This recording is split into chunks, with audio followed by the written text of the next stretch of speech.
you guys spending your morning. Thank you, Tay. I almost forgot about that, about recording. So thank you guys so much for coming. And I'm really excited to announce our new market, the High Country of North Carolina. And we have a really, really awesome agent in that market who I am going to turn the mic over to now so you guys can ask some questions. And I think he's going to tell you a little bit about the market to start off. So his name is Garrett. Garrett, if you would like to introduce yourself, go ahead. Awesome. Thanks, Avery. Yeah, like Avery said, my name is Garrett. I am born and raised in North Carolina. Went to school at Appalachian State, which is actually the heart of this market. So I'm very familiar with the market. Have bought, owned, managed some short-term rentals in that area. So I am, again, familiar with that whole aspect as well. For those of you that aren't familiar with the area, this is a separate area than the Asheville market that some people know as the North Carolina mountains. It's about an hour and a half west over Winston-Salem, Greensboro, 3 hours west of Raleigh, an hour north of Charlotte, hour and a half north of Charlotte, and an hour and a half-ish north of Asheville. So that top left portion of North Carolina. Boone, North Carolina, which is the college town where Appalachian State is the center of the high country, as they call it. Avery and Watauga County are the two main counties. You look at it from a map, I would say the high country, as far as where you can, the most profitable short-term rentals are going to be in a 15-mile radius of Boone. So you have Blowing Rock, Banner Elk, Sugar Mountain, Beach Mountain, Fosco, Seven Devils, Vilas, all the ski slopes, Linville, Todd, West Jefferson, all kind of ranging within a 30 to 45-minute drive of each other, depending on where you are. It's the mountains, so you could be 5 or 10 miles away, but it could be 30, 45 minutes. As far as the tourist attractions, obviously you have the university, which is in Boone, North Carolina. I think there's around just shy of 20,000 undergrad now, which is really good just to have more attractions to the area. You have people coming up year round to come see their friends and families and parents and come to football games, et cetera. So that kind of boosts the short-term rental demand. The wintertime, you have three main ski slopes up there: Sugar Mountain, Beach Mountain, and Appalachian Ski Mountain. All of those kind of they blow snow, but we also get natural snow. It's like a northeastern climate in the mountains, which people sometimes are surprised about. So there definitely is snow. In college, we had snow on Halloween. We had snow in spring break. So it's kind of 6-7 months you can have snow on the ground, and it's cold enough for them to blow snow. In the summertime, people come up to go fishing, hiking. There's 4 or 5 really high-end country clubs. People play golf up there. You can go zip lining, whitewater rafting, rock climbing, mountain biking. There's a lot of big wineries up there. So I like to tell people it's a 12-month out of the year rental market, with maybe 2.5 months being a little bit slower. And that's just the transition month between the winter and the spring. So depending on when it kind of starts to get warm, I'd say April is a little bit slower. You have the slopes closing and it's a little too cold to do all the things that people do in the summertime. And then end of October, November, you'll see like a slower kind of lull as the leaves fall, but the slopes aren't open yet. And so you kind of have that transition. Other than that, the winter, people have traditionally thought the winter is the main season, but now there's so many attractions in the summertime and people want to beat the heat, and they can drive up an hour and a half from Charlotte, and where it's 90 and a million humidity, they can go up and it's 75 and dry. So basically year round, we're seeing demand. Price points, anywhere from 150,000 to however many million you want to spend. You can get into the studios and efficiencies, which typically are condos close to the ski slopes that have, set HOA dues, and you'll have a lot more people going up in the wintertime to ski because they're closer to the slopes. Then all the way ranging from 2 3s, 3 2s, and as many bedrooms and bathrooms as you want. Similar to the rest of our other short-term markets.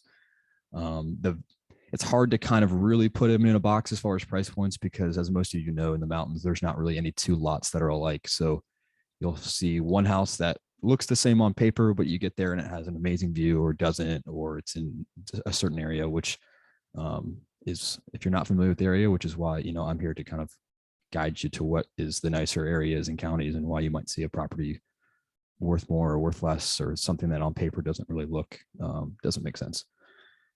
Closest airports, I would say big airport, Charlotte. A lot of people fly in there. It's about an hour and a half drive. You have Tri-Cities, which is probably the closest in Elizabethton area. That's about a 30 to 45-minute drive. Obviously more regional flights. Greensboro, hour and 45, Raleigh, hour and a half or 3 hours. And there also is a private airport if you have a jet in Banner Elk and a private community. Tax wise, all the occupancy, sales tax, county tax, that is all collected by Airbnb and VRBO in those counties. So your renters will pay that and collect that. Touched on the months of year. Definitely need 4-wheel drive in a lot of places, not necessarily year round, but there are some driveways even in the summertime that you'll might not be able to get up to with the sedan, which is just nice to know for your renters. Deals are going through with cash and financing. Obviously the cash is going to make your offer stronger, but it's not going to be a reason to sit out. There's definitely offers still being accepted with financing. As far as restrictions and developments in the area that are restricting short-term rentals, there are pockets and neighborhoods in Boone city limits that are kind of zoned for single family, and preventing, they really were there to prevent college kids from living in these residential neighborhoods and also preventing short-term rentals.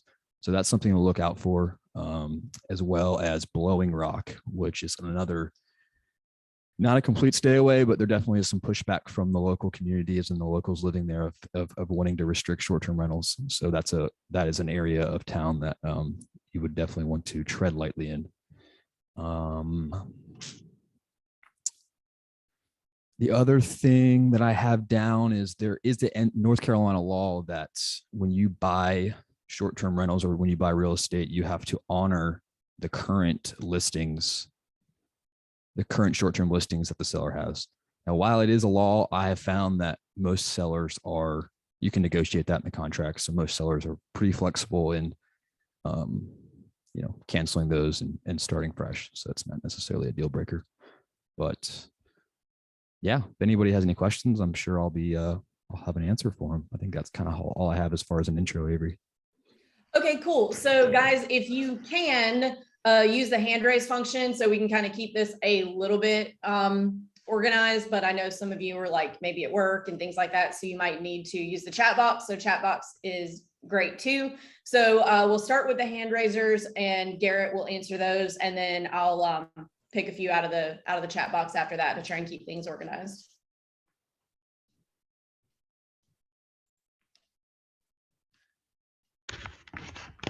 Okay, Tawana, you're first. Hi, everyone, and thanks so much for hosting this. I just had a quick question about what we can expect for ADRs in the area when you're looking at maybe like 2.2s, 3.2s, some of the smaller, more affordable houses. Okay, so I will preface that question before I let Garrett answer. I look more at gross annual income than average daily rate, just because it doesn't matter what the average daily rate is if the occupancy rate isn't there. Just like if occupancy rate means nothing without average daily rate, and average daily rate means nothing without occupancy rate. So I like to look at everything as from gross annual income. But anyway, I'll let Garrett go ahead. Yeah, kind of to follow up with Avery saying, I think I'm sorry, you said like the 2.2 area, the 2.2 smaller. Yeah, 2.2, 3.2s. Yeah, so the 2.2, 3, so the 2.1s, 2.2s, those kind of I've seen kind of function as hotel alternatives. So you'll see somewhere within the range of $80 to $150 a night in those kind of 500 to 900 square feet. Once you get a little bit higher and you can have some more creativity with pull-out sofas and be able to sleep 6 to 8, you're looking at definitely more in that $150 to $200 range a night. Again, very dependent on the season, depending on how you're staging it, depending on how you're marketing it, depending on what your pictures look like. I think all of us kind of know once you go on Airbnb, you can see the ones that are doing it right and doing it wrong. So yeah. Thank you. Karsten, you're next. Yes, good morning. I'm Garrett. I did a little bit of research like on properties I found in the like Boone and Banner Elk area. And from what I've seen is that the potential revenue, the potential annual revenue, like has a significant jump for when they go from a 3.3 to like a 4.3 or a 5.3. Obviously, the more bedrooms, the more beds and heads, the more I can charge. But the jump was like all of it. Like for my 3 bedrooms, I find mostly like $60,000, and then I go to 4 and 5, and all of a sudden I'm getting things about like $120,000. Was that just some outliers, or is that something that you also see in the market? Yeah, a little bit of both. I will say that because of the university and because of just the way that the tourist distractions are, you will see once you get into that range, you can definitely make a bigger jump in nightly rate because you have families, you can host families. So you have families coming up, renting for the week, renting for the weekend. And obviously there's less bigger properties than there are these smaller ones. And so they obviously when the supply decreases, then obviously the demand is going to increase linearly. So yes. Thank you.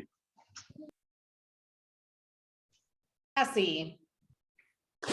Hey guys, Avery, my first question is for you. Are you guys going to have the AirDNA data for this market on the blog? Yes, that will be up at some point today. So keep an eye out. Okay, perfect. Thank you. And then my second question is just, are we seeing like in this market, just like in the Smokies, that the renters are really preferring to rent like the cabin look rather than just like a normal house? Yes and no.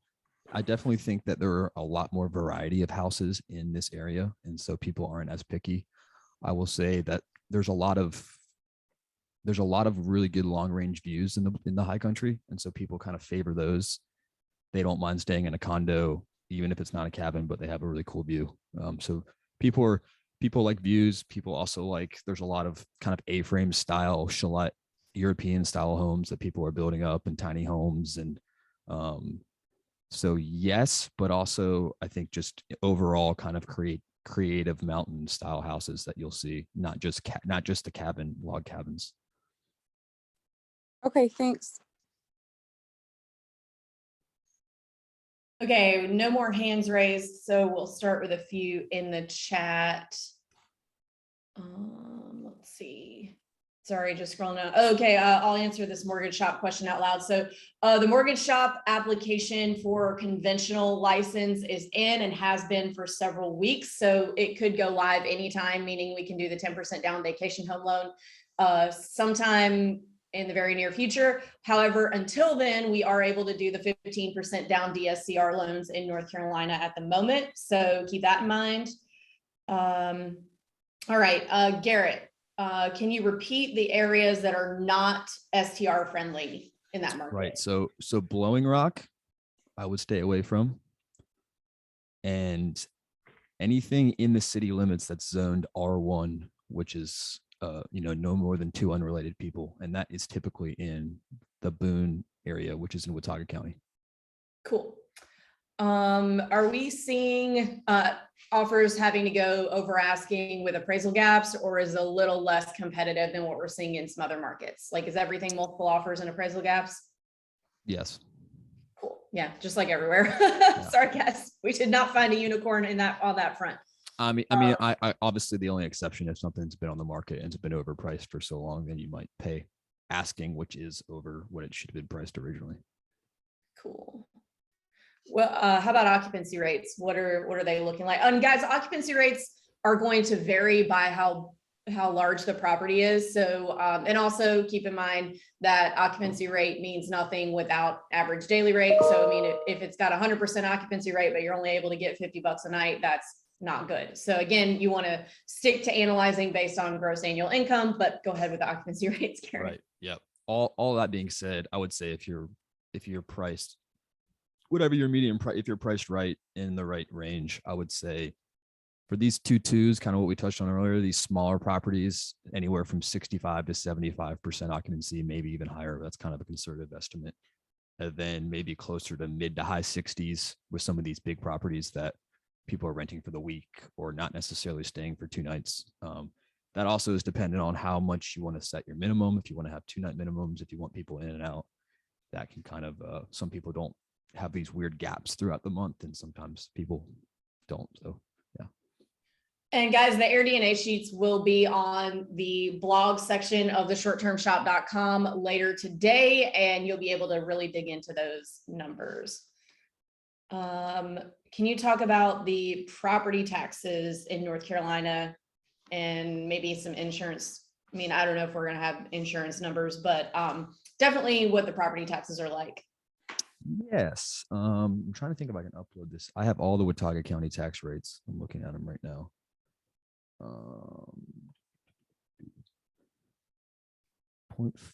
2001. I don't know if I can share my screen, or maybe I can post it on. Can I post pictures on the chat? You can't, but we can let you share your screen if you want. Che, can you Yeah. give him access to share a screen?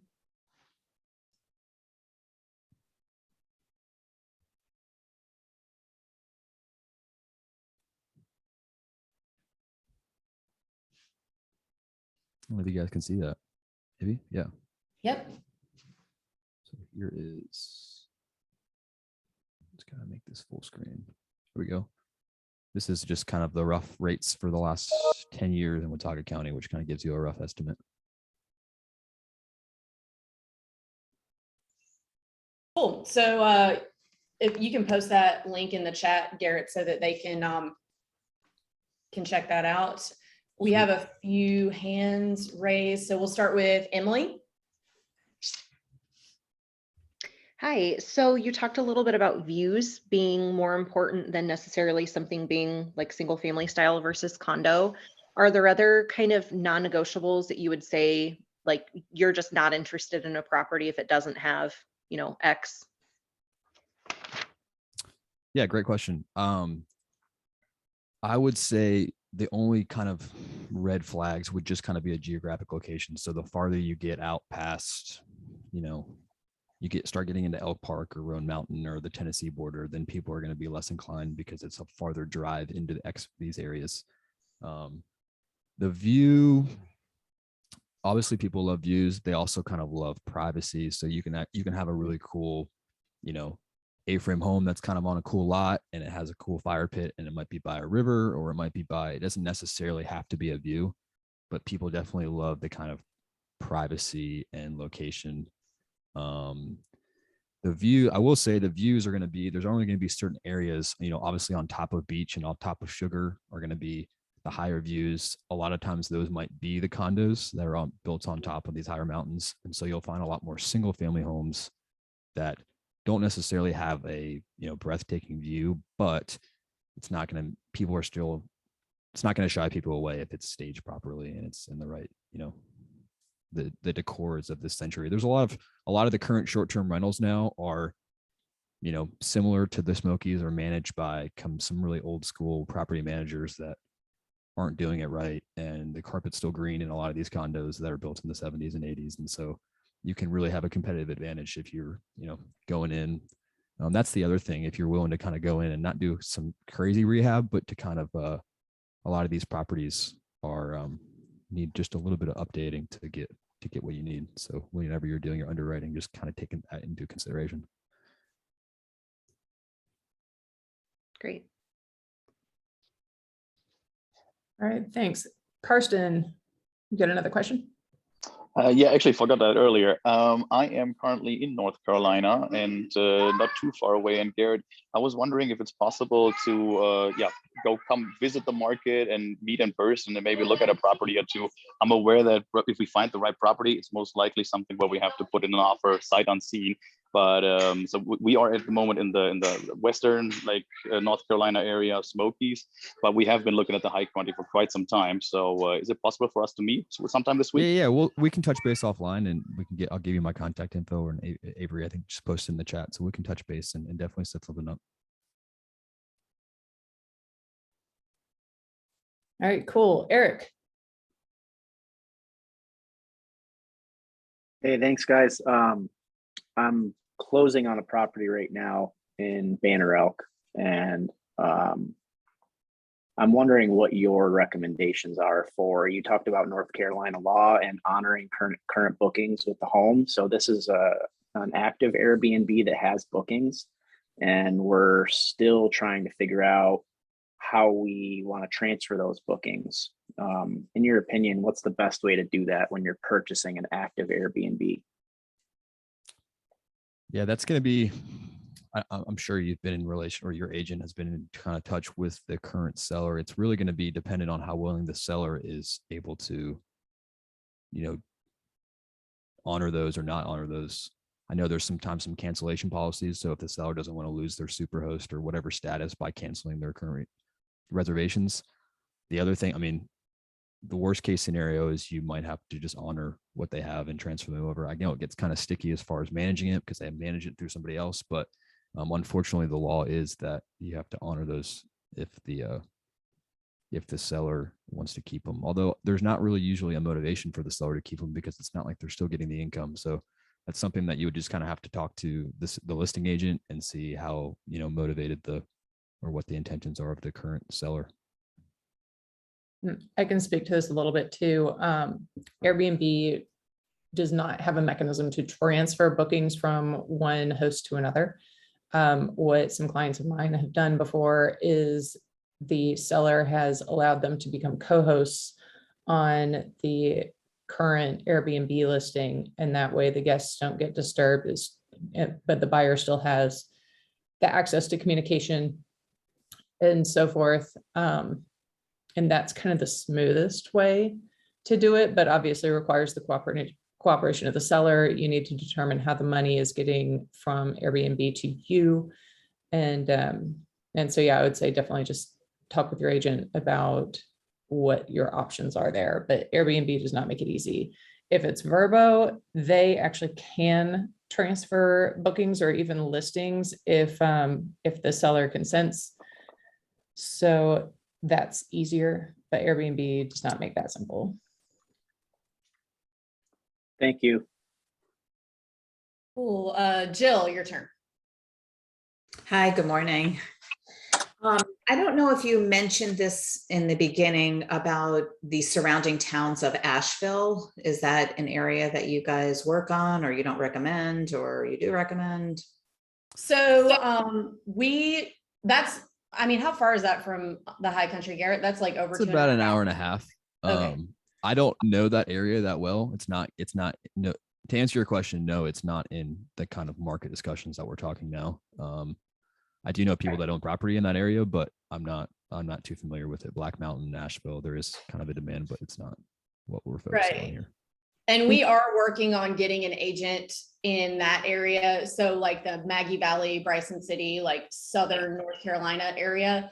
But we do not have one yet. If you guys know of anyone who might be interested that lives in those markets, please let us know. Here, I'll send them to careers@theshorttermshop.com.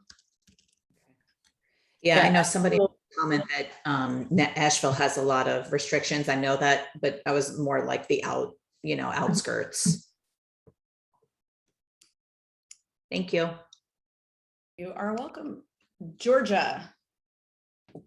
Hi, good morning, everyone. My question is, so I used to live in Charlotte, so Boone and that whole area was an area I frequented on vacation, and I always found very limited supply.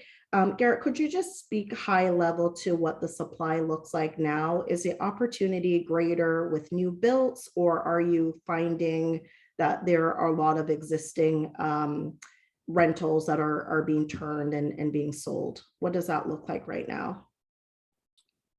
I would definitely say people are doing some new construction, but as people are well aware that, it's expensive to build right now. So people are shying away from that. But like everywhere else, I think that there's definitely a supply because there's a lot of property owners that maybe got their house passed down or have owned it forever and that aren't actually short-term investors, and they know how much their house is worth now. So that makes it good as far as the supply definitely is still there. People are selling their properties. People are turning around. People and short-term investors are still paying over asking because the numbers still make sense because rent's going up and still people are still vacationing and still people are going, driving up there on as you are familiar on a regular basis. So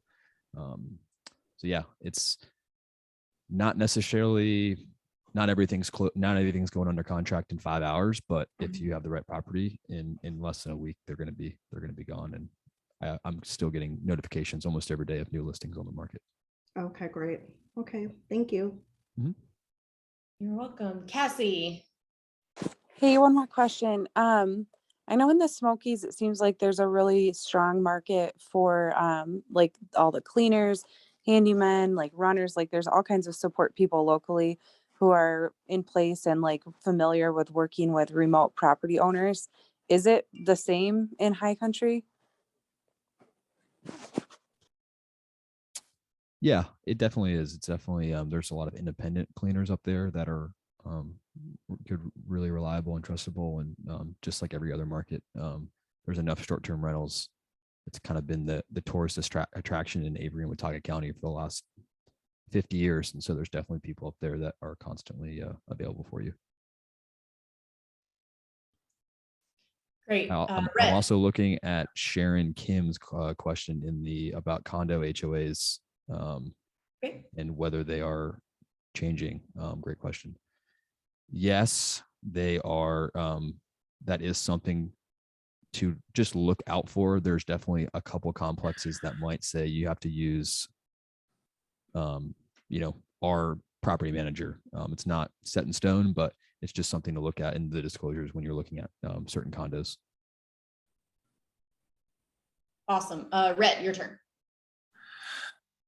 In general, what do you think geographic area gives you the best gross annual revenue? Like, 30 minutes from Boone, if there are a couple pockets that stay within a certain mileage or certain minutes from certain towns. Yeah, I think the whole Boone area, 15 miles, I think is kind of your best bet. I would say that Banner Elk is a good area because it's kind of at the foot of Beach and Mountain and Sugar Mountain. Valley Cruces is great. Everywhere kind of in between Boone and Banner Elk, Sugar Mountain, you can go a little bit farther into Linville, and that's fine too. And then as far as geographically east and west, I would say no more than 5 to 10 miles east and west of Boone. Obviously, the farther east of Boone you get, the farther away you get from the ski slopes and the kind of attraction there. So, yeah, I'd say that. Thank you. Yeah. Emily, do you have another one? Yeah, Garrett, do you also own in the Smokies? I do not. I am. You don't? Yeah. No. I was wondering how you're seeing kind of comparable gross revenue, for two comparable properties with a similar cash outlay up front, what we're seeing kind of as comparables there, but. Yeah, that's something that obviously I can't speak in general entirely with good fidelity about. But what I can say is that the people that are vacationing those markets are the same people that are vacationing up to the High Country. A lot of people driving from Charlotte, driving from Raleigh, a day trip. And really, even in 08, 09, we didn't see too much of a dip because a lot of these people that are vacationing or maybe cutting their vacation to Aspen and driving up to the mountains to go skiing are kind of in these healthcare, medical, RTP, Raleigh area, big tech jobs in Charlotte. And so we didn't really see, even in 08, 09, a big dip in vacation demand because of just the jobs that are down in the North Carolina area. And that is a question that you'll be able to dig into with the AirDNA data when we post it later too, and compare it to the Smokies. So no problem there. You're welcome. There's one in the chat. Sahil says, what about Stony Fork? That is a little bit outside of areas that I know. I'm not familiar with people having short-term rentals in that area. Cool. I see something about Watauga Lake, Natalie Weaver. Mm-hmm. That is interesting. I don't think that you'll have as much occupancy out there. It's in the middle of nowhere. It's a beautiful lake. It's one of the prettiest lakes in the eastern part of North Carolina. I don't see a lot of short-term rentals out there because of just the location. It's also Tennessee, which is not, I can't help you buy in Tennessee.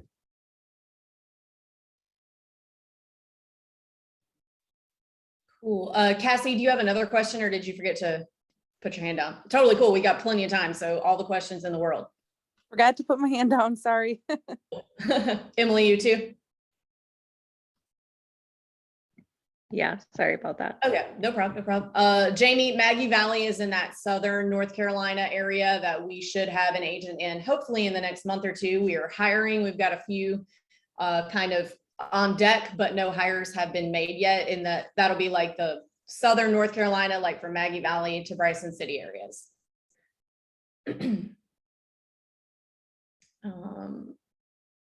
Joe says, what are your thoughts on the Seven Devils area? It's a great area. I love Seven Devils. It's about halfway between Boone and your ski slopes. And so they actually used to have a ski slope in Seven Devils that they've just converted to zip lining and a golf course.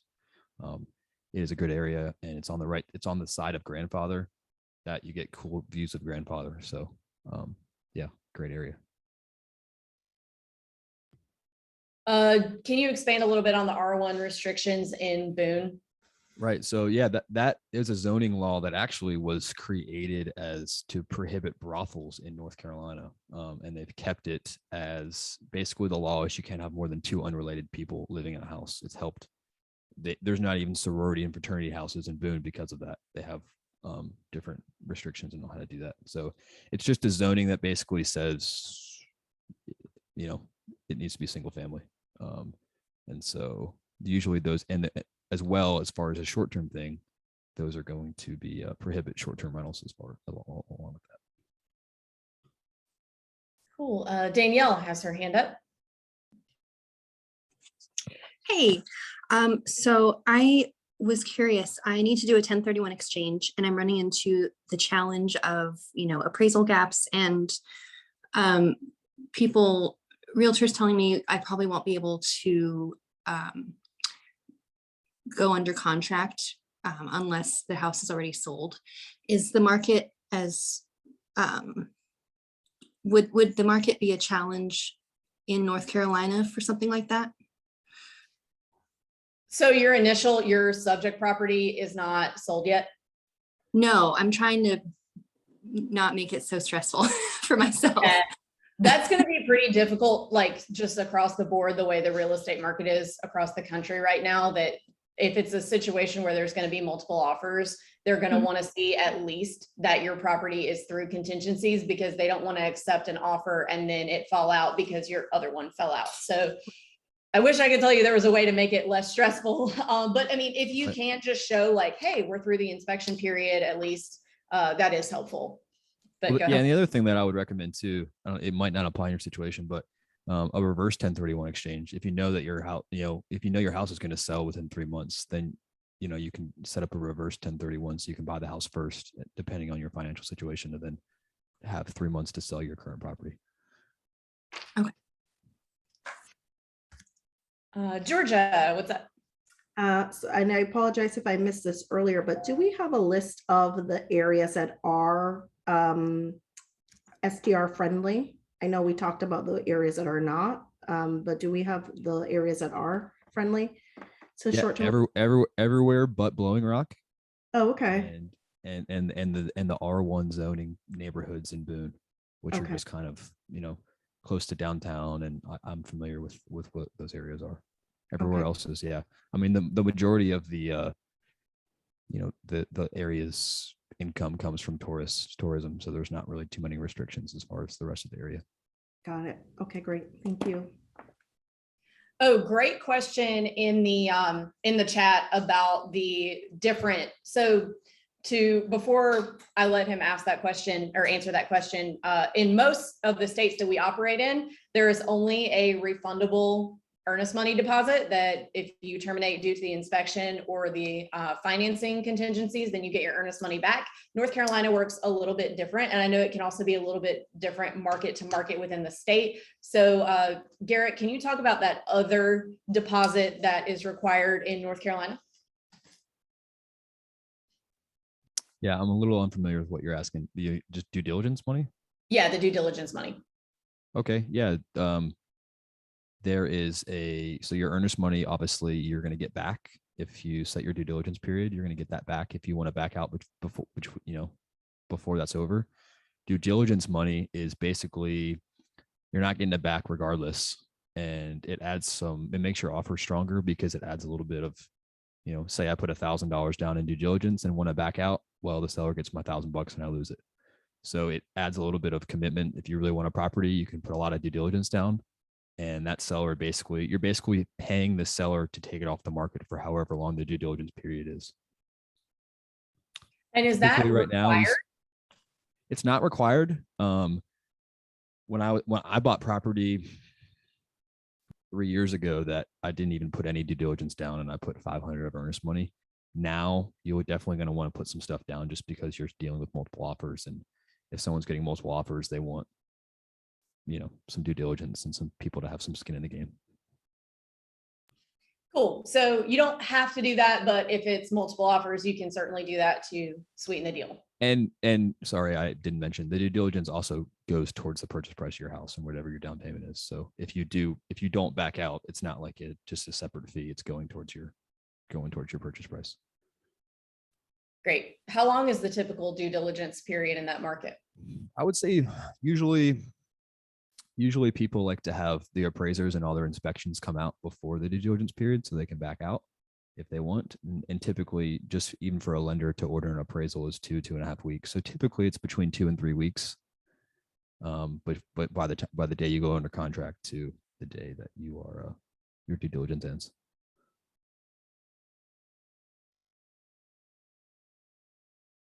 So a couple more around that topic. What would be considered a strong amount of due diligence money on for example, $500,000 property? $500,000 property in today's market, I would say you would put down anywhere from $1,000 to $3,000, and maybe another $2,000 to $3,000 in earnest money, which obviously you'll be able to get back if you wanted to back out before the due diligence period. Some of the smaller entry level properties, I've seen offers accepted that people put $500 down in due diligence, $1,000 in earnest, or $2,000 in due diligence, $3,000 in earnest. It's one of those things that if the more confident you are in the property, the more I would recommend in upping that, because it makes your offer that much stronger. And if you're, say it's in a condo where there's not many things that are going to be wrong because an HOA takes care of everything and you've run your numbers, then I would recommend not trying to kind of skimp out there and not losing an offer because of due diligence, which sellers definitely look at. Cool. Do condos or single families tend to return better? Because I know in the Smokies, like, you really don't want to get a condo at all, but is it different over there? I think it is, just because a lot of the condos that I've personally owned a condo, and yes, people usually don't like the HOA dues, but the HOA dues that are higher also take care of everything. From another thing that you have to think about when you're underwriting in the mountains is trash. I don't know how it is in the Smokies, but there's no local trash. And so a lot of if you have a single family home that's not in development, you'll have to pay a trash service to come pick up your trash, or your cleaning lady to come haul your trash away. So that's one big thing is condominium complexes have. The other thing that what makes condos just as profitable is a lot of those ones are on the actual ski mountain. So that, you can have a ski in, ski out condo complex, just like you would stay in a condo in Aspen or Breckenridge or whatever. So I would say if the condo is close to ski slopes, which typically are going to be your condos, then you're going to see the same amount of returns as you are the single family homes.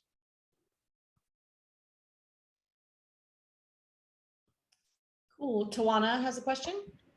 Yeah, in that same kind of vein, I was wondering about like snow removal. So it sounds like snow is kind of an issue. It snows often. What can we expect in terms of underwriting for that kind of cost? Yeah, it's going to depend on your area. So if you're say you're on Sugar Mountain or Beach Mountain, obviously that's something to look at when you are when you're underwriting, as far as if it's in an area that removes snow, doesn't remove snow. Even a lot of times the biggest hot spots to go snowing or skiing are actually during a snowstorm. So if you don't have 4-wheel drive, you're not even going to get up there regardless. As far as private snow removal, that's something that I haven't had to deal with much, but I definitely can look into. As far as there's a lot of people that kind of do it. You can go on Craigslist and they hook up something to their truck, and so there's a lot of local snow removal if you're worried about the typical road. A lot of the driveways are actually gravel, because gravel is easier to, doesn't freeze over, and it's easier to get traction on gravel. So you'll see, unless there's a crazy snowstorm, people will just 4-wheel drive it up and not have to worry about removal. As far as the roads go, obviously the town is a lot, more accustomed to getting snow, and so it's easier for them to get snow off the ground than it would be, say, in Charlotte, where the whole town shuts down for days. Thanks. Cool. Our appraisal is super backed up in that area, like they are literally everywhere else. Yes. We're not special. Okay. People in Georgia are waiving inspections. Is this happening in your market as well? Yes and no. I don't think it's, I would say, here and there, but not necessarily in every instance. I would also think that depends on if you're buying a big single family home and depending on the year it was built, or if you're buying a condo. Typically these condos, you'll see people waive the inspections because they, know the year, condition, and they know that's been kept up by the HOA. Cool. What can I get in this market for 500?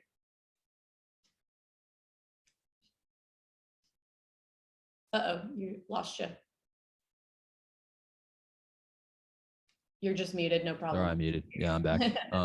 Again, it's a little bit tricky to kind of put that into a box and say, just because there's so many different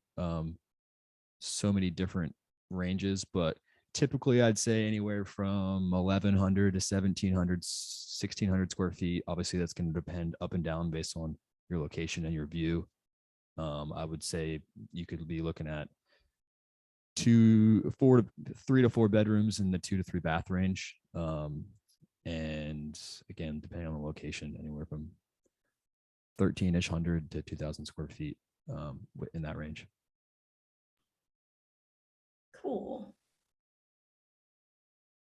All right, we have time for 2 or 3 more. Whoever wants to ask a burning question. There are no stupid questions, so don't be nervous about that. Ask away. All right, cool. Casey.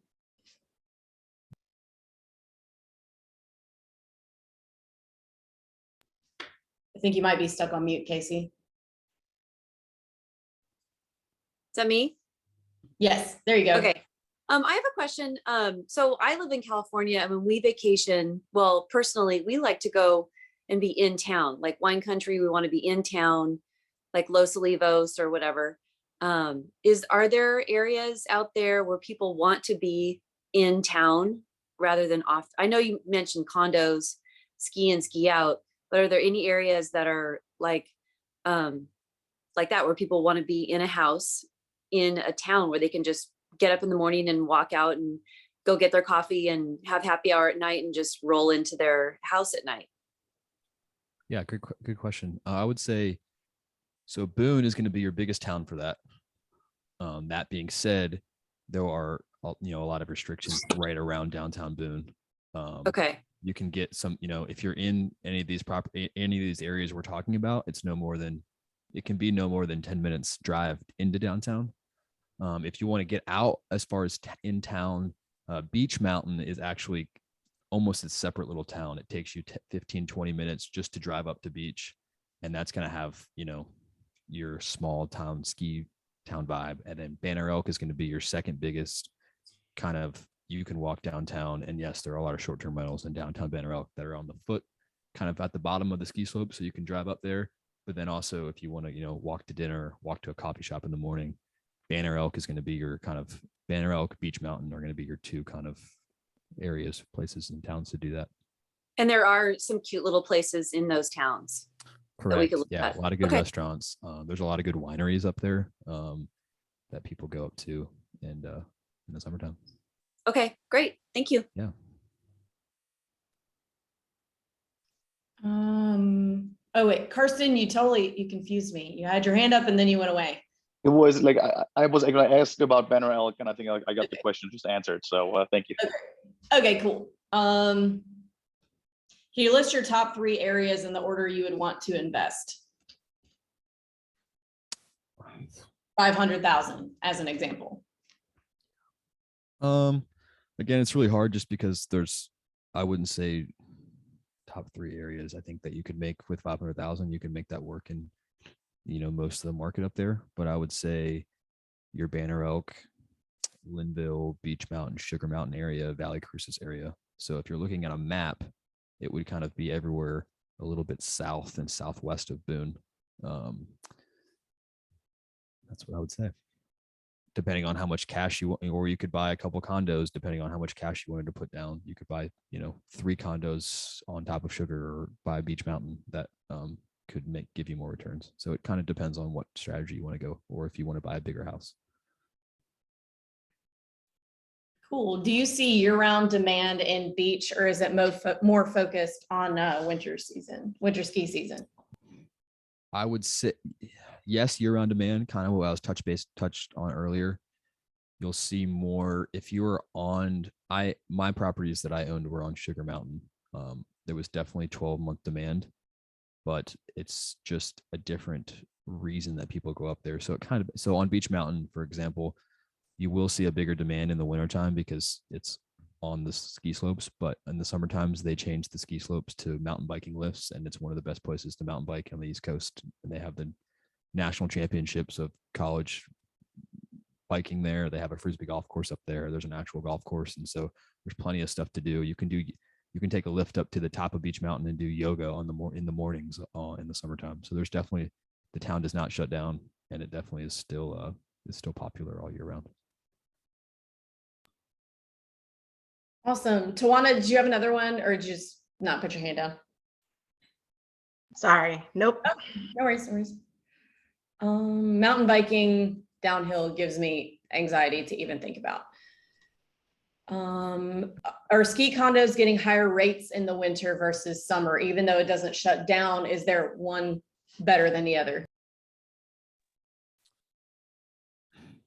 Again, it's how you market it, but I would say, if I was going to pick, I would say the winter. It also depends on every year we have a colder or we get more snow. It depends on the snowfall. And the summertime, it depends on the rainfall. Sometimes we have a really wet summer, but if I had to pick one, I would say the winter. Even though I'm still skeptical of saying that, because I had just as much, in my experience, I have just as much returns in the summertime.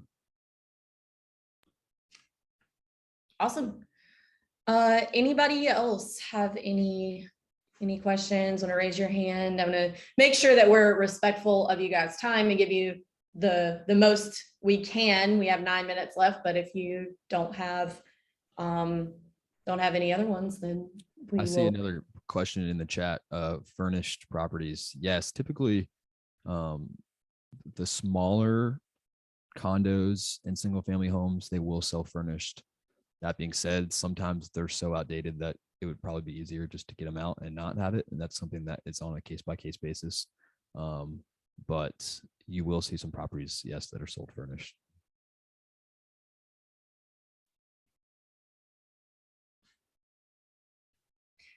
Josh, yes, this will be available to view later on the Short Term Shop YouTube channel. We will probably post a link to it in the private Short Term Shop client group, and then also our public short-term rental long-term wealth group, so everybody has a chance to check it out. How do we get started with this market through Short Term Shop? If you are already a Short Term Shop client, which means you have already come to my new client consultation, then you can just go ahead and email Garrett, which I'm putting his email in right now. I can't type and talk at the same time. You can go ahead and email him. If you have not, you need to come to our new client call first, and then we will get you to Garrett afterwards. But there's his email if you guys who have already been working with us are ready to start shopping there.